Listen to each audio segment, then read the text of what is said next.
It's time to take command with former NFL tight end Logan Paulson and former Commanders beat reporter Craig Hoffman. What's up? What's happening? Welcome in. It is the Take Command podcast. Logan Paulson there, Craig Hoffman here. And if you're watching us on YouTube, you see there is a third face on the screen. That is the face of Dan Pizzuta.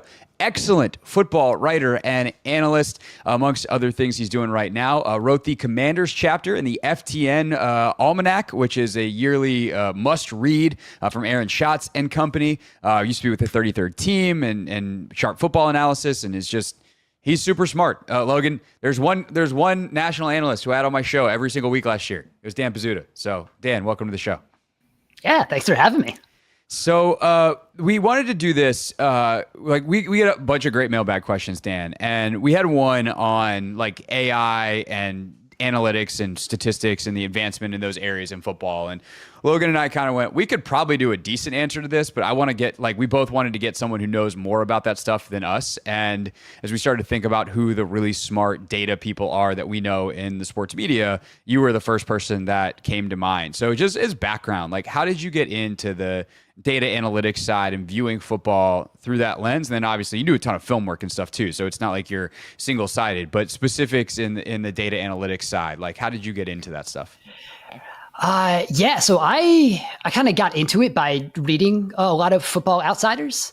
So I think it was really the origin story there is I'm not a data guy. I'm not like a computer science type of guy who came into it in a statistics way. Honestly, the first thing that got me into it was listening to a Bill Simmons podcast back in the day. And Aaron Schatz was the guest. And I think they were talking about it was a Super Bowl or something. And just the way Aaron was describing things and how they worked and how we should be thinking about how things worked just made sense to me. So I started really getting into that and, reading Football Outsiders all the time, getting more into statistical things because, I didn't, play football coming up. So that was my kind of introduction to figuring out how some things worked. And then, like you said, I started diving into film more, starting to marry those things. And I think in a lot of my writing is trying to answer why things are happening. And I think when you can kind of mesh two of those things together, that's kind of where I found where it is helpful. You can either look at things from the film, go to the numbers and see is this telling the same story? And then the same thing, you're looking at some of the numbers and then you can go back to the film. And so I think it's just a smart way to kind of figure out what is going on and why that's happening. So what's your process look like? I mean, that's really interesting. Do you do numbers, what's your data sets look like? And then how do you, you said, you kind of do both film and numbers. So where does that intersection happen? And do you look at the film first, then go back to the numbers or vice versa? Yeah, it's a little bit of both.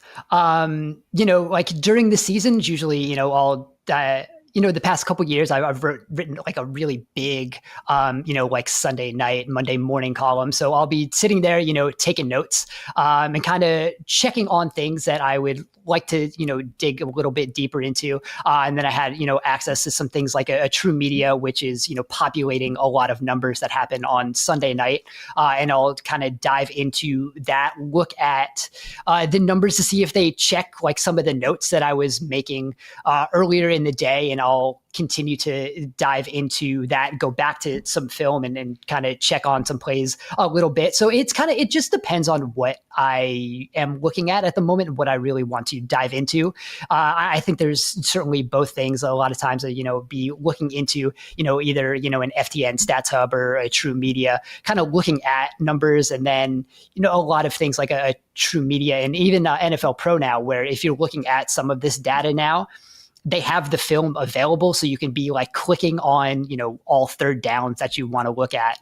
And so I think it's just an easy way to be looking at both. So depending on, if I'm looking at a specific article, sometimes I'll, look at the data, see what it says, go to the film and then see kind of why the stats are saying that. I think it is a fun way to be looking at it too. Logan, I'm actually curious for you, when you play, you watched a ton of film when you played. Was there any statistical stuff that you look at or that any players you think look at? So on what day is that? So on Monday, they give us like a big packet, and usually it has like coverage percentages. So it's like, on first down, it's, what is it? 40% cover 3, 20% cover 4. And then they'll bring these pressures at this kind of rate. And then obviously those percentages change on third down. So I didn't use that as like a ton, because like part of the thing, the muscle you're working is like the reaction to the coverages. So like, can I identify, but you are kind of like stacking your chips, saying like, I'm anticipating 3 because they run that 40% of the time or 50% of the time based on formation and personnel. And then I'm going to adjust to the other stuff. So that was kind of as far as the numbers went for me, because in the moment it came down to more like when you're playing, it comes down to more identification, like in the moment, like, is this the front? Is this the pressure? Is this? Because like the percentages, while like if you're playing cards, it's important, and it does kind of help inform your study and your adjustments and all those different things. Like you really got to make sure that in the moment you've identified it correctly. So yes, it played a role, but I do think like the film, the tape, the walkthrough, the practice stuff was definitely more impactful than the raw data, so to speak. Yeah, that makes sense. And I also think too, like some stuff we don't think, like you can put a quantitative number on things, like if the guy's hand is on his knee versus on his hip, run versus pass, like you think of that as a film study tendency. But if that were to be presented to you as 100% of the time on a data set, like technically that's a statistical analysis too. It's just how often you're playing the percentages, you're playing the tendencies, and Dan, things like that. Yeah, and that's, the different types of, analytics. I think like that is a very broad term that not everyone really uses correctly, I think. And, there's a lot of stuff that is just charting data, which comes from either someone charting. And as we get to it, like there is some like AI now that is just like picking up the movements and then charting it.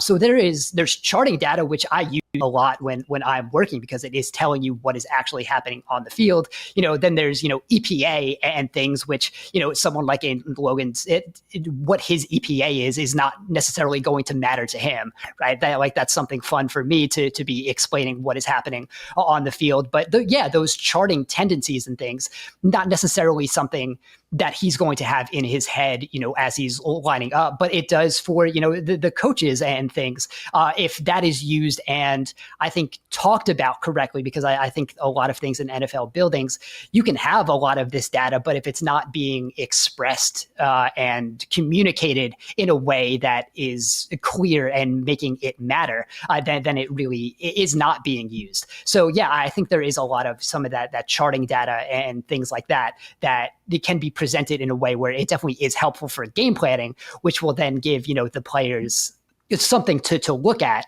even though they probably aren't going to have the exact numbers in their head as they're, going into the game planning.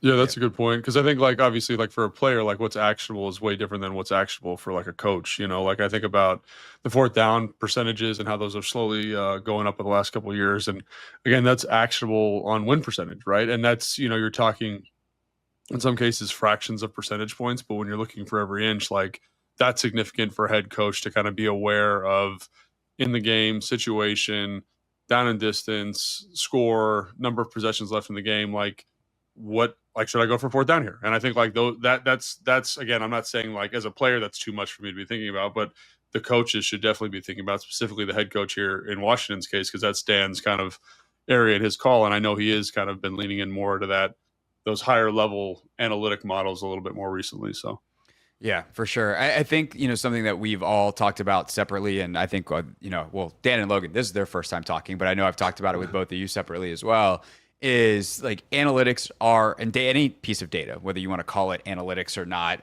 that term has a certain stigma to it amongst other people. It's just stats. Some of them are just more fancy. They have some higher level of calculation that's required versus, I don't know, completion percentage. But analytics are a tool, and the tool is only as good as the craftsman who's using it.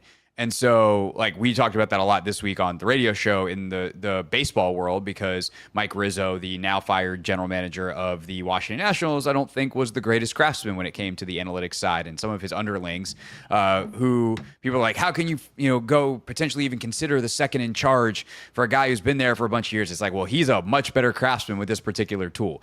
And so I think that when you look at, and the same thing we've talked about with the coaches for the Commanders, like Rivera said he looked at a lot of analytics. I don't know that Ron Rivera was a very good craftsman when it came to looking at said analytics. Dan Quinn, excellent craftsman. And so whether it is the quality of data that you are pursuing, whether it is what you actually do with that data, because I mean, all of these things like fourth downs, it's percentages. It's like we have based off our analytical model, which some teams have super geared up for their personnel. A lot of the fourth down models that we see in the media world are more general to all 32 NFL teams over the course of the last however many years, whatever their inputs are, and they often disagree. But all of those are giving you percentages. And so if you understand as a coach that like, okay, it's 60%, we're going to go for it, or it's 60% go, but we had an injury to our left guard 5 plays ago and he's not available and their defensive tackle has been crushing in the last 5 plays, like we might be on the 40% side here. And so I have to make that call. And also the upside is X% winning percentage or estimated winning percentage if we go versus if we punt, there's only it's only a 1% difference. So like what kind of risk do we want to take on versus if we don't get it and the downside side of those equations. So it's not as simple as stay or go. Like all of these things ultimately come down to the decision making, Logan, like you were just talking about, or I think even Dan on the media side, like we were talking about, how do you present the data, how you present the information, what conclusions do you draw from it determines who is using this stuff well versus who is not. Yeah, and I think that is a really important place of how it's talked about and framed. And I think there are some things that, I think it happened in baseball early on to when like the like analytics and things came out. And I think it happened a couple years ago in football where there were some, public voices that were, the way they presented it was like we solved football, which is very clearly not the case. And I think that kind of turned some people off to the overall message, which probably would have been helpful to, come into more ears. And I think we've gotten away from that and, slogans and things like, running backs don't matter. I don't think that was a very helpful thing to the cause because that was never true. In a way, there was a lot of caveat to running backs are not the most important piece of a running game. But again, that's hard to say over and over again. But I think there were framings of ways that I don't think were helpful. But I think we've now, as it's gotten more into, the overall kind of lexicon of how we talk about football, I do think it is easier to kind of express some of these ideas now. And there are, I think, better people at communicating these ideas that I think we do have kind of just more of an understanding of how we can use them and why they do matter. So, well, I mean, that's a really interesting point. Like, so what do you think are like the, if you had to give me like a top 3, like what are the 3 kind of biggest analytical pieces that have developed over the last 10 years. I mean, you mentioned the running back thing. I think that's, again, I don't know if that's a great one. Like the caveat there is it's really nuanced and complicated. But then like I think about the passing game, I think about the EPA numbers for the passing game stuff and how everyone's like, you should be passing all the time. Now that hasn't really bore out in the same way. Is there anything that you're like, this is the direction that you like, maybe the future of analytics and something to kind of keep an eye on for the fans?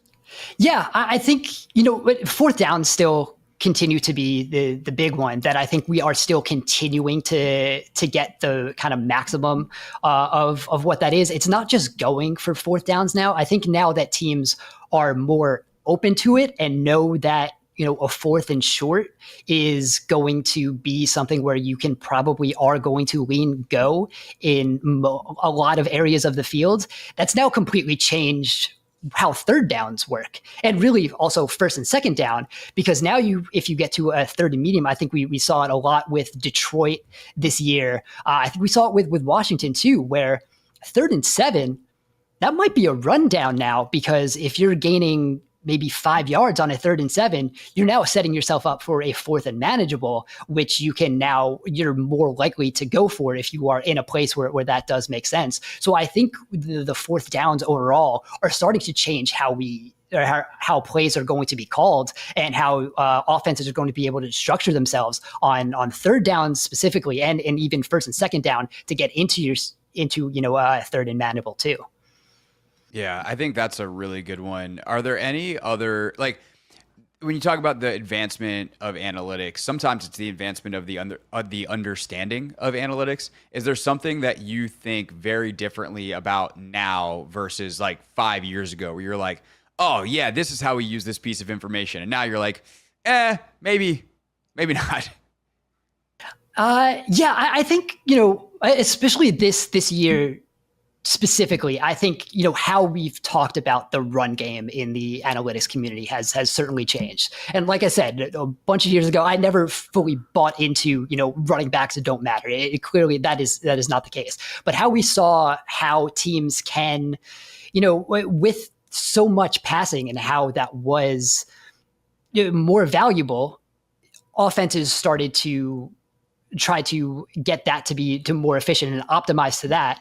And defenses then were starting to optimize towards stopping the pass. Then we see a little bit more of a comeback for offenses. We can get a little heavier in personnel. Now that we're running against lighter boxes, having a run game is now more valuable for us because the defense is not selling out to stop that. So we do have some more room to work. So it's finding that balance and know that there is never one answer here. Like, again, we have not solved football. There's going to continue to be kind of this cyclical effect of what does and doesn't matter and how valuable that is on the field. So I think last year we saw the EPA between passing and running was closer than it had been in like decades. So I think that is, and to go off that, I think if you kind of have a quarterback that doesn't run, I think you're setting yourself in a box where there's such a small margin for error. And I think, Craig, we talked about this kind of every week with Jaden Daniels, right? Having a quarterback that can run, especially a young quarterback, it just increases your margin for error to allowing him to develop kind of on the fly. There were mistakes kind of that this offense could get away with because there was a way to bail yourself out of those mistakes, which I don't think, Jared Goff, when he was a rookie, there was not that, break glass in case of emergency piece. If the offense wasn't working like that, it was a dead play. So I think we have seen the value in scrambles too, where if you're having, playing 11 on 11 like that, we've seen the value of that happen and it bears out in the numbers. And I think it bears out on the field too. It's really interesting to hear you talk about that. Cause like I don't know, maybe my old football person comes out and is like, it just seems like good football philosophy. Like you just want to put the defense in conflict as much as possible and subvert expectations as much as possible. So it just seems like if you're operating under sound, like I'm an offensive guy, like sound offensive construction, sound offensive play selection, then you're going to be able to keep the defense off rhythm, right? Like kind of like what you're talking about with the run game, right? Like if we're getting a lot of two shell, if we're getting a lot of like light boxes, we should attack that. We should attack that weakness and force them to adapt what we want. So, I mean, I'm sure there are numbers that support that, but that also seems to me just stupid former football player, like common sense.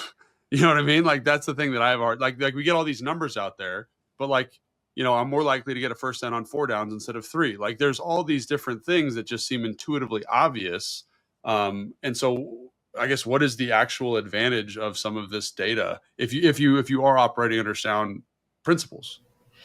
Yeah, I think it is, kind of one of those things. It just kind of depends on, I think, how it is being used. Like you said, I think that the best way is, I think a lot of the optimization in football is helping for things to get better, right? Because I think like in baseball, it's, the home runs or nothing really. It was kind of like how analytics started to play out. But in football, it is, being more aggressive. And I think that does lead to, more points and things. So I do think it is, like you said, there is certainly a marriage. I think the analytics people and the film people and like the old school football people, they're trying to get the same things across. I do think they have the same goals in mind. So I think they're just kind of talking in different languages. But I think the teams that are at least doing it the best are the ones that are just communicating those back and forth between those two sides together. So I don't think there is, like the 4th downs and things, the teams that have been going just against that. And like, I think those are teams like at a detriment. So I think you can optimize play calling a little bit because of it. And I think it's a lot of things, off the field too, and how you're scouting some numbers that you're looking at. So I think there are just definitely edges that you can get from this. And if you're not using it at all, I think you are just putting yourself at a little bit of a disadvantage. Yeah, I feel like it's a matter of taking away some of the guesswork, right? It's like we watch film and we think this, and it's like, okay, well, now we have data to back it up. And something like an EPA per play can be like, hey, this is a way, like we feel like this is really good for our offense or really damaging by this offense that we're scouting. And now, like, look at the numbers. It puts it into more black and white versus vibes. And if you're really smart about football, like you're trying to accomplish these things and you probably understand these things from watching film. Like, I don't think as Sean McVay, or like, I don't think when you were playing, like, you don't need the data to be like, oh, yeah, blocking Michael Strahan was hard. Like, you didn't need that. But, like, if you can say, oh, this is how damaging this part of his game is, maybe you work a little bit harder to, emphasize that part of the scout because you have a deeper understanding of just how damaging or effective this certain thing is. So I think it's clarifying, which actually works well into the AI side of it, because I think the best uses of AI in football, outside of like the injury stuff, which we can talk about a little bit as well, like it's going to be about making the data work and some of the scouting stuff way more efficient, the people that know how to use it well. So I'm going to read this question in almost full. Paul was the one who asked the original question that kind of sparked this conversation. And he goes, hey, Craig and Logan, because he didn't know Dan was going to be here. A question for you both that I think is perfect for off-season discussion. We're seeing AI revolutionize everything, but I'm specifically curious about real-time application in football. Current AI deployment might be film breakdown, statistical analysis, player evaluation, but what about live game decisions? And he lists out, like play calling type of stuff. But he says other potential applications I see: injury risk assessment, timeout optimization algorithms, personnel grouping recommendations. What's your take on how a league like the NFL allows teams to use AI over the next couple of years? What I'll say real quick on the front end is AI is, and this kind of stuff, computer learning, et cetera, is banned during the game. There are already rules on the books that say you are not allowed to use AI for play calling. But how you use it from Monday to Saturday can absolutely influence your play calling. If you wanted to ask and again, the more input and the more data these AI learning systems have, the better it will be at this. If you wanted to, on Wednesday or Friday or whatever, ask your AI system that you have in-house at your NFL team that your owner has spent lots of money on for a first 15 script, it probably spits you out a pretty good first 15 script. And in fact, Logan, you will find this extra hilarious because you know my wife. We actually did that. Rachel put into one of the AI things she uses at her day job. She's like, give me a first 15 plays for the Commanders versus this. And like, I was like, this is actually pretty good. It can spit out personnel groupings. It can spit out formations. Like if you teach. What data set did you give it? Like, how did you do that? It scoped the internet. And imagine if instead of scoping the internet for football stuff, you have input your playbook and it's got data sets on your players' productions, and that data is specific not just to like general like catches, yards, etc. It's got the advanced route running, separation, types of routes. It's got all this stuff in it. It probably spit out something pretty good. Of course, it's only going to be as intelligent as the people teaching it. So the better inputs will result in better outputs. But that's the kind of stuff it can do. What it should be doing, I think that's an interesting question. And what are the best uses of it? I think that's a really interesting question too, on like the schematic side of it. Logan, please talk because your brain is exploding. Yeah, I mean, I just was like, what do you, because like so I had a meeting with Microsoft at the Combine talking about like how they use their AI models and what the application would be. And really like the thing that I kind of took away from the meeting, and it was pretty in depth. Like I could tell the meeting was geared more towards like a data science person. So it was like I was like kind of like in the deep water with the sharks out there, just kind of trying to tread water. But what I will say is it seemed like the number one driver for AI was data set. And so like the larger the data set, and like larger the data set under a certain specific parameter. So let's say like third downs versus pressure or whatever, however you want to characterize it. the more accurate it was. So like in Craig's example, I'm like, what are you putting in? Like, where's it drawing from, to get this information? And then the other thing that I thought was really interesting, and Dan, you can maybe speak to this too, was that the way they were marketing the AI was like, you're going to get this huge data set of like, in some cases it's 10 years of plays. And how do you now operate and manipulate that? And so they were kind of advertising that their AI could give you formulas in Google Sheets or Excel that would allow you to kind of select portions of it and mathematically kind of dissect it or bisect it, depending on what you're looking for. So that all makes sense to me. But in Craig's example, I'm like, are you just pulling stuff that the internet thought was football? Or like, how did that even happen? Because it really, and maybe I'm wrong, Dan, but it seems like data set size is the number one driver. And then the specificity within the data set in conjunction with your ability as a data scientist to manipulate that data set. Yeah, that's definitely like what it's going to be. Like there are definitely going to be much different public uses of AI in football to private uses of AI in football, and what teams will have access to. Like teams are going to have access. That's what I was going to say. Like that was the thing. Is like they have access to every single play that's been run. It's in their set already. So they just upload it to your AI of choice, and then now you can manipulate it based how you want. Yeah, and I think that that's going to be what it is, and having trained models on things like that. Like I think you can start to see it a little bit. Like we've seen it a little bit in public. Like if you watch Thursday Night Football on Amazon, they have their Prime Vision, which I think like everyone should be watching that. I just think it's a smart way to watch the game. But when they have like their defensive alerts, that's like from running through AI models of plays, and when they see someone in the second level who is giving a movement that kind of indicates that that's going to be a blitzer, that guy lights up. So that is I think that, as we see, like it's going to continue to be a lot of game planning and implementing in that way, and kind of, I think, helping coaches make their jobs easier. And it's at least just cutting down on the time. I don't think we're going to get to any time where a coach is going to be, typing in, give me 15 plays to run against the Tampa Bay Buccaneers next week. I don't think the Commanders are ever going to be fully doing that, because the coaches are still going to want to coach. Like that's why we still don't have video on the sideline. The NFL has like pushed for that, and coaches still say, no, we want to be able to use the pictures. It's like they're upping their own difficulty level. Yes, because on because that's what we do well. Yeah. So I don't think anything is going to be fully automated, at least for a very long time.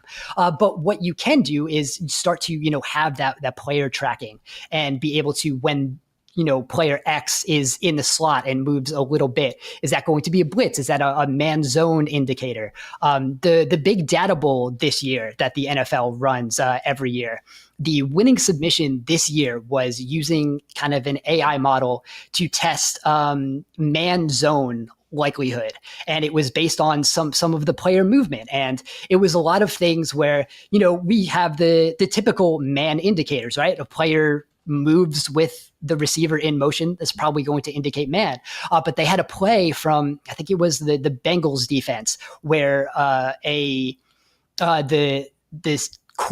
slot corner moved with the guy in motion, with the receiver in motion, but the way he kind of just moved inside a little bit, and a linebacker also shaded, gave that model a zone indicator, and it did end up being zone coverage. So there are things like that where I think you are going to be able to just, again, like we said earlier, give some of these percentages, be able to kind of notice some things. And I think it's just going to streamline some of the preparation.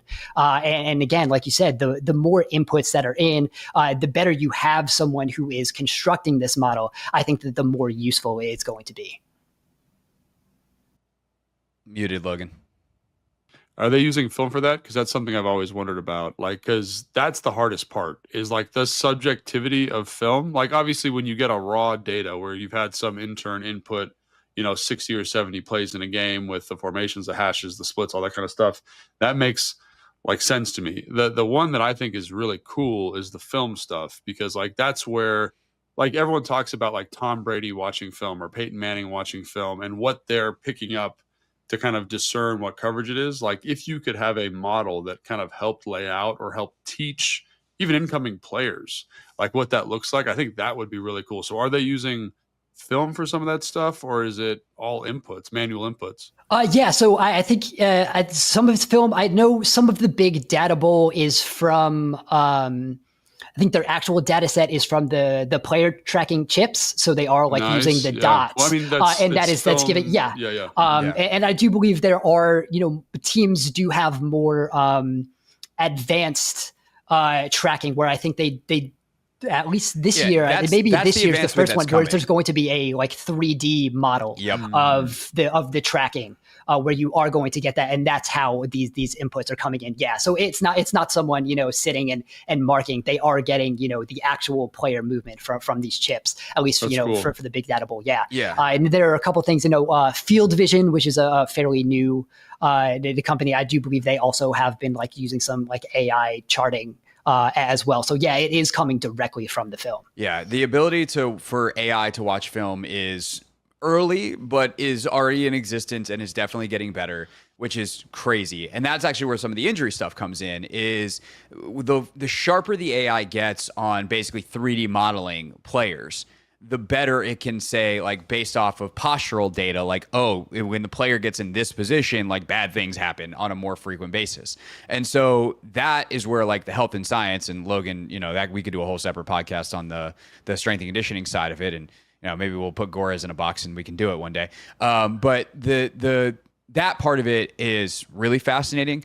It also, like, to me, and brings up a huge question that is kind of an ethical question around AI, period, in all fields, which is if you're going to eliminate a lot of the quote unquote grunt work, a lot of the charting, a lot of the things that AI can do like that, one, it's going to do it better than some intern. Two, it's going to do it way faster. Like, what do those people do? Are we just eliminating those jobs? And if we are, yes, it sucks for those people in the generation that happens to come up at that time, but it's also then where does the next level come from?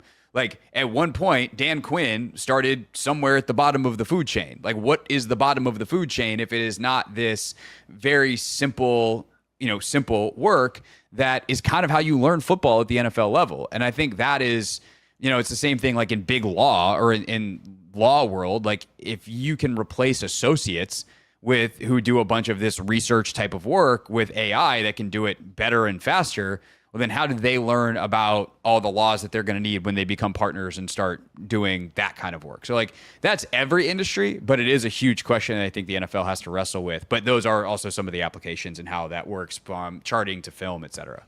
Can I interject here real quick? Of course. So to me, that's kind of like maybe a good thing. I don't know. I think about all the time like wasted, quote unquote, on like grinding film. And like how much you could learn more like higher level philosophy, like football philosophy, like in terms of spacing, splits, coaching points, like coaching acuities. And I think obviously it's a great way to weed out people who really want to be coaches, because everyone says, I want to be an NFL head coach, right? Or whatever, but they don't know the work. And so like, I think that's a really good way to be like, do you really want to do it? Because you're going to sit 80 hours a week in a box somewhere and just grind tape. And like, you're going to really have to like to do that. But I also think like maybe it helps like kind of grow the game or blossom the game, because now we've got more creative minds thinking about, how to beat cover two. Like, what does the spacing look like? How can we get more one-on-one matchups, like protections, things like that. So I don't know. I kind of feel like it might be a good thing. Maybe the overall IQ of initial coaches goes down a little bit, but I do think like it would just like for I think about for Kyle, like if he didn't have to grind 20 hours of film a week, he cut that down to 10. Like think about how much more comprehensive the game plan could and should be. Right. Well, and then the other part of that is as these models get better and what's called the large language learning models, right? And so now, Logan, sometimes we'll be prepping for a pod and you'll be like, hey, can you look up this stat on third down against cover two? And I'll be like, no, I don't have access to that. Or sometimes now with NFL Pro this season, I was able to say yes a lot more. Dan, the stuff you can do with True Media, but like how many filters do you have to click? If you can just type in an AI model, I want all third down snaps versus cover two or two high shells. And it will not only just spit out some data set, but it will spit out the film and a link that will take you to all of that film sorted. And you don't have to be some computer wizard. Like that's the thing that Sam Schwartzstein, who Dan, I know you know who he is, but Logan, he's the guy who's kind of behind the Amazon Prime Vision stuff. He was on with our pal Robert Mays on a podcast about this stuff a couple weeks ago, and he said when he's working with teams, that's the biggest thing is like, how do I make this accessible for coaches? And and basically it's like we put it in film. Because if it's not film, a coach isn't that interested. And so instead of like the data set side, it's how do we use the AI to spit out some film and let the coaches do their thing? And obviously, Dan, as you were talking about earlier, that's what coaches love. They love to be coaching. Yeah, and I think that's kind of the thing where it does make it easier. And again, like you're probably going to have some low level type of employee probably like double checking what this is. I don't think there's anyone especially at the beginning in these buildings. Yeah, especially in the beginning, who's just going to blindly be trusting that all of the inputs are correct. So I think there is still going to be some quality control there that's going to be needed from, some of those, lower level, coaching, either the interns or, QA guys who are going to be coming in that way. So, but yeah, like you said, I think is all of it. I think is going to be making some of the jobs easier of things that took a while. And again, that's what like digital film ended up doing. It used to have to, it was called cut ups because you would have to, cut up the film and, actually that took hours to do. Now you can, just click on a play and it pops up. So I think there just are things like that where you are making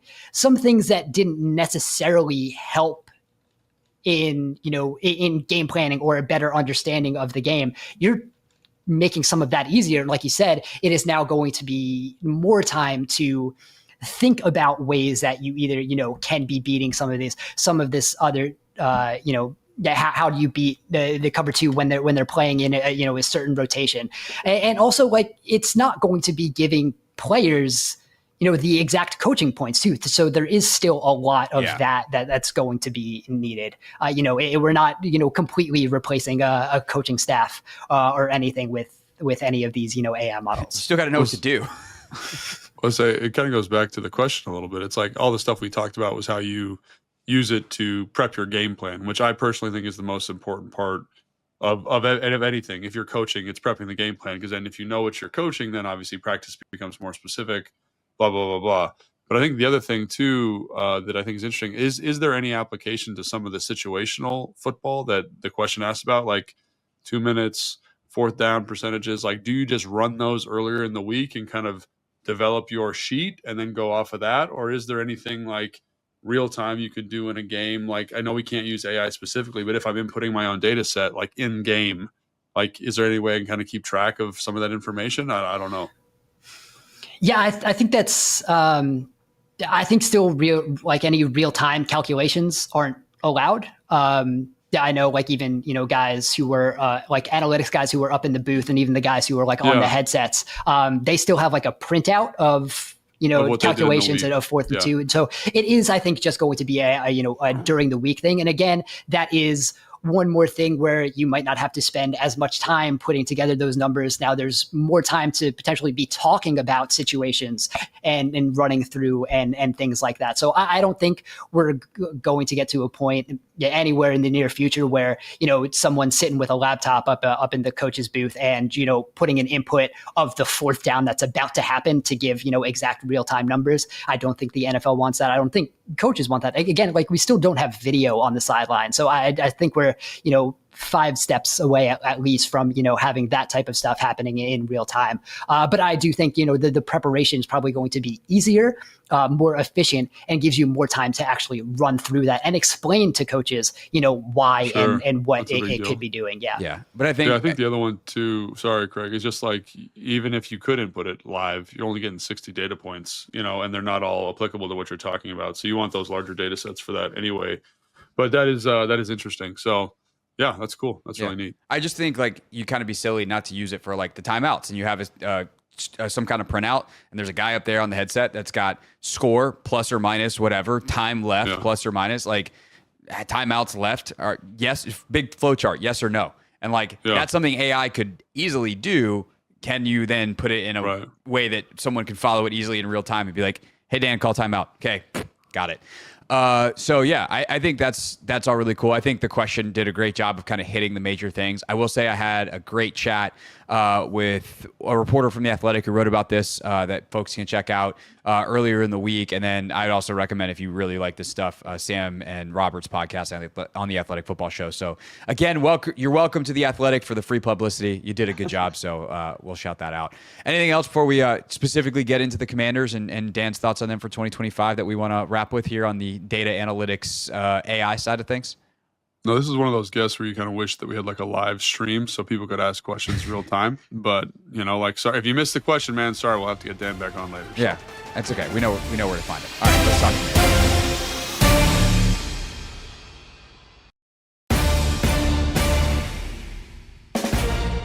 Take Command podcast. Dan Pizzuta with us today. Logan Paulson, of course, there. Craig Hoffman here. And Dan, you wrote the FTN Almanac's Commanders chapter this season. So you watched a lot of film. I know you think about the Commanders all the time because you had a radio hit every Thursday during the season. So you spent plenty of time watching the Commanders last year to make sure that you came on our show and knew what you were talking about. What was the most interesting thing in like having the separation from the season and thinking about previewing their 2025? What's like the place that you started in that, whether it wound up being the actual first thing you wrote about, but from a thought process standpoint, where did you start? Yeah, I mean, it was one of the things that was interesting was kind of what did and didn't work in the offense, because I think that is one thing that, I have nothing to do with the projection. So I kind of write off of them a little bit. And that kind of, does influence how the chapter goes. But this is an offense that I think a lot of people would kind of expect some regression from because of how good it was in some unsustainable things that we would say. Like this, the Commanders had the fourth best fourth down DVOA that we've ever tracked. And I'm honestly surprised it was that low because the percentage was so high. It was that low. I was like, it's fourth. Like, who the hell was first, second, and third? Yeah, well, so of the teams that were high, the Commanders had 25. The team that is in first place was the 2012 Seahawks. They only went for it 17 times. 2012 Buffalo went for it 8 times. So like we are in very different time for this to be high volume and also high efficiency. But again, it kind of goes back to some of the other things. They were kind of optimized for these fourth downs that they were able to convert.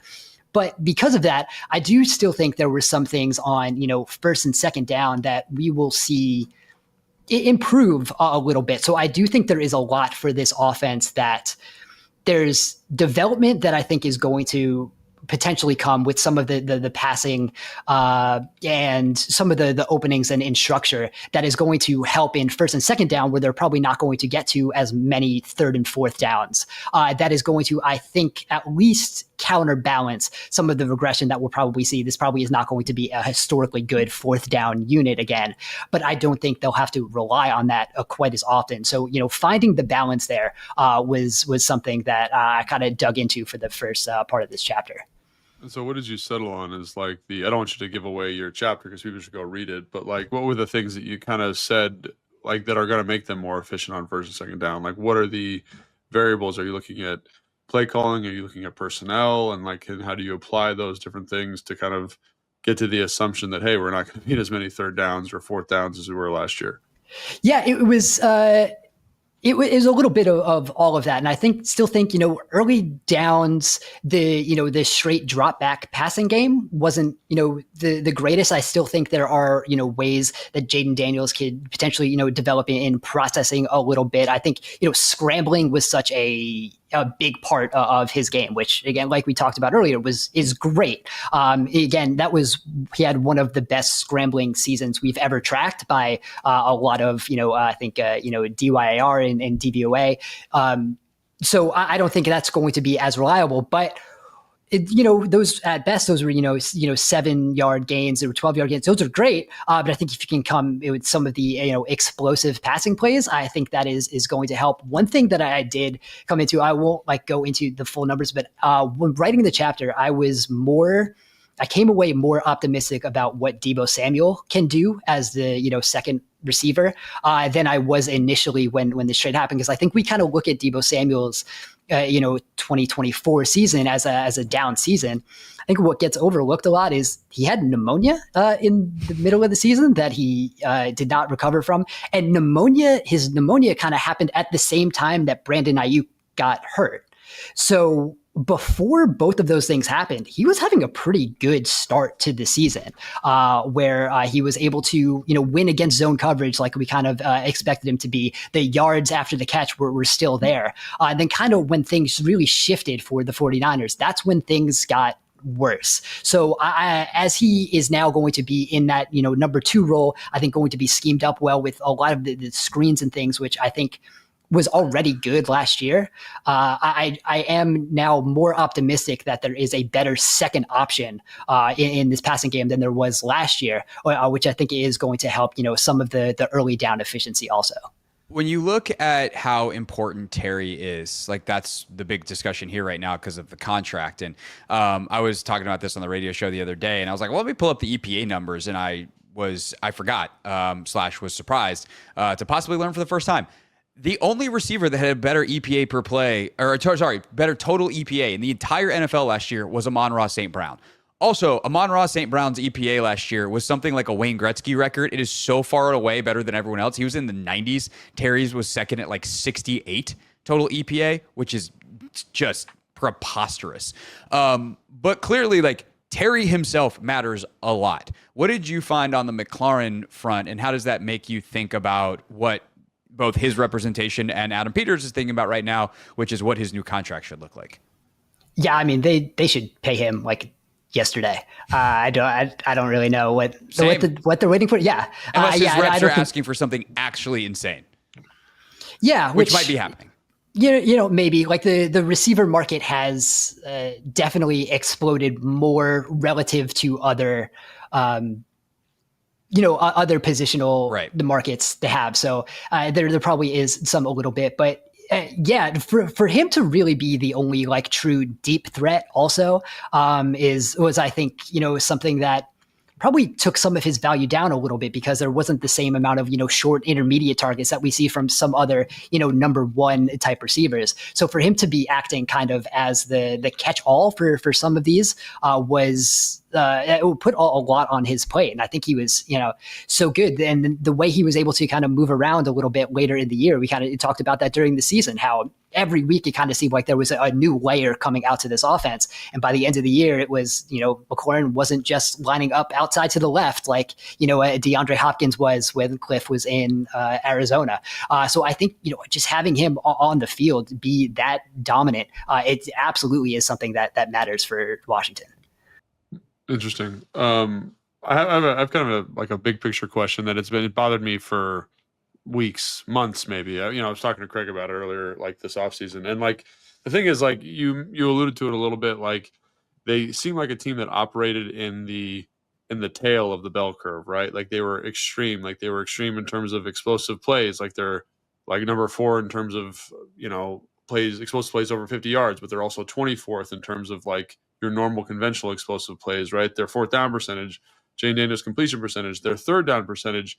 Do you think that kind of getting this offense like to the mean, like they've done enough to kind of get back to like a playoff caliber team? Because like I saw something in Vegas has them as like 8-8 or 8 and whatever they are, right? Like I don't even know if that's enough wins, but whatever the new thing is, right? I think they're like 8.5 or something like that. Yeah. So like a 9-8 like type that. of team, or an 8-9 type of team. And so have they done enough to get back to being in the playoffs, given the fact that they operated so much in the tail last year? It feels weird. It feels like they need to get better at being normal, if that makes sense. And can they do it? No, that definitely makes sense, and I think that is the right way to put it. I will say, because I was on with Adam Tots earlier, and he said it, so I'll say here, we do have Washington as the favorite in the NFC East. Wow, look at you.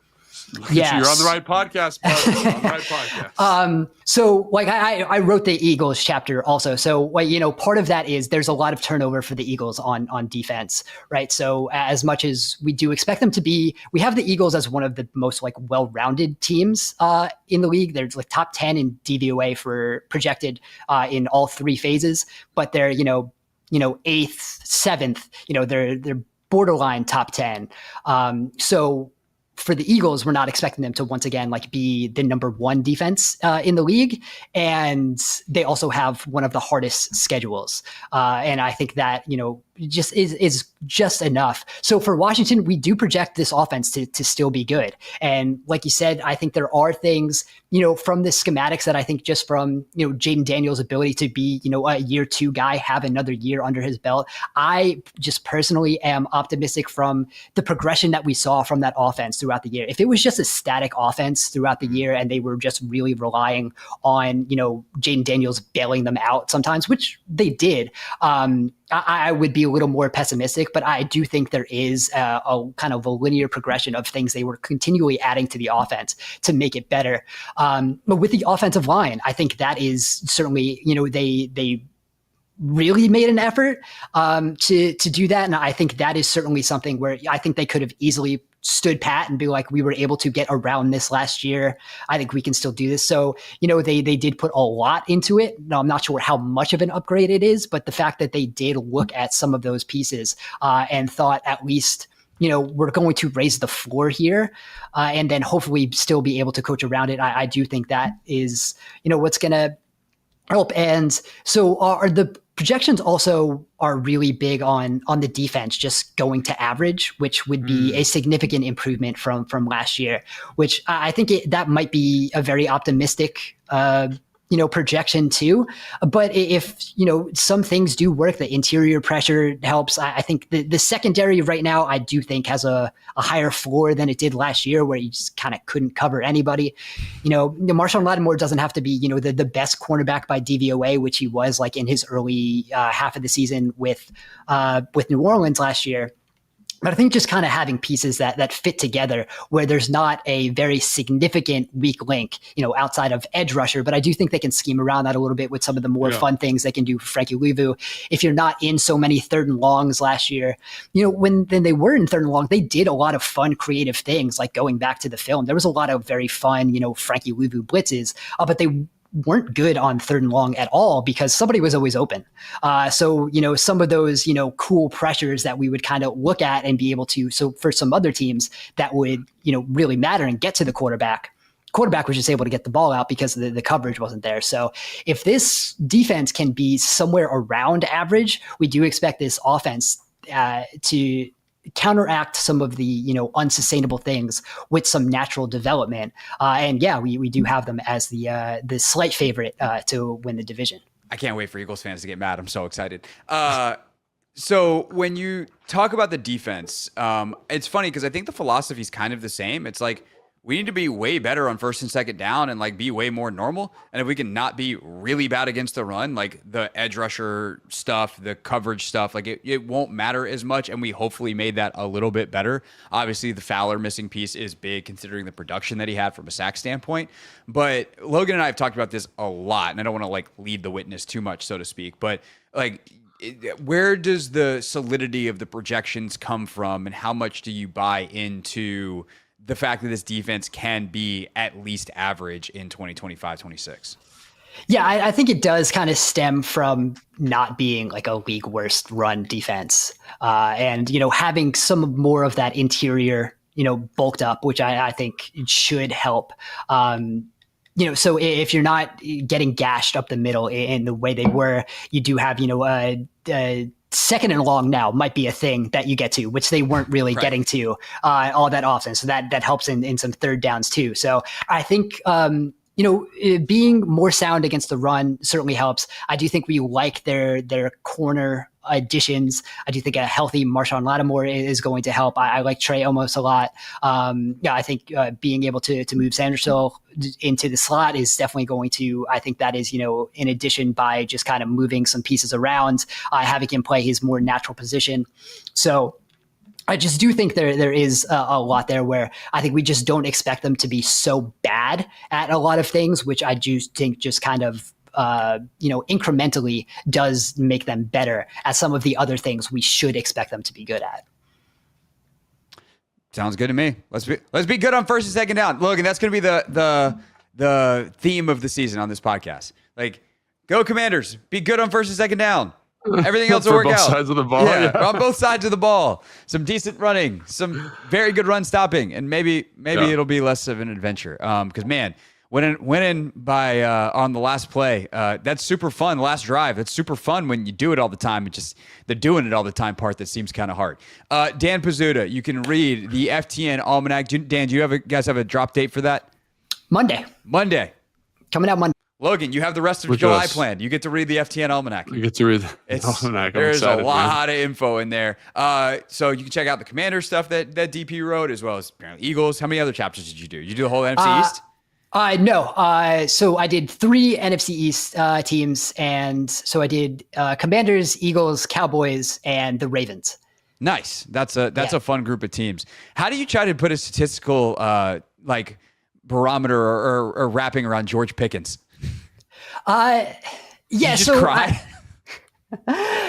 No. So I think that the thing with Pickens is it does open up Dallas in a way that we kind of haven't seen, right? I think one of the things that Dallas really lacked was kind of juice on the outside, probably like since Amari Cooper or Brandon Cooks. So when you do have someone like Dak, who is already a quarterback, who's going to throw some tight windows. If you have an offense that is now so condensed because there is no vertical juice, that is kind of what you have at the first half of the 2024 season when that offense just wasn't looking good. Their head coach now is the offensive coordinator who is overseeing that. So there's, some give and take there. But I do think it is overall probably, Pickens is going to be a plus addition. I think it is a skill set that they did need. Do you have a crash out, analytics metric for like George crash Pickens? Out what rate happens when the juice is spiked? Yeah, what happens? You know what I'm saying? That's what Craig's worried about. Craig's worried about 100% crash out rating. I mean, that's the statistical, put that in AI. How often has George Pickens crashed out? Always.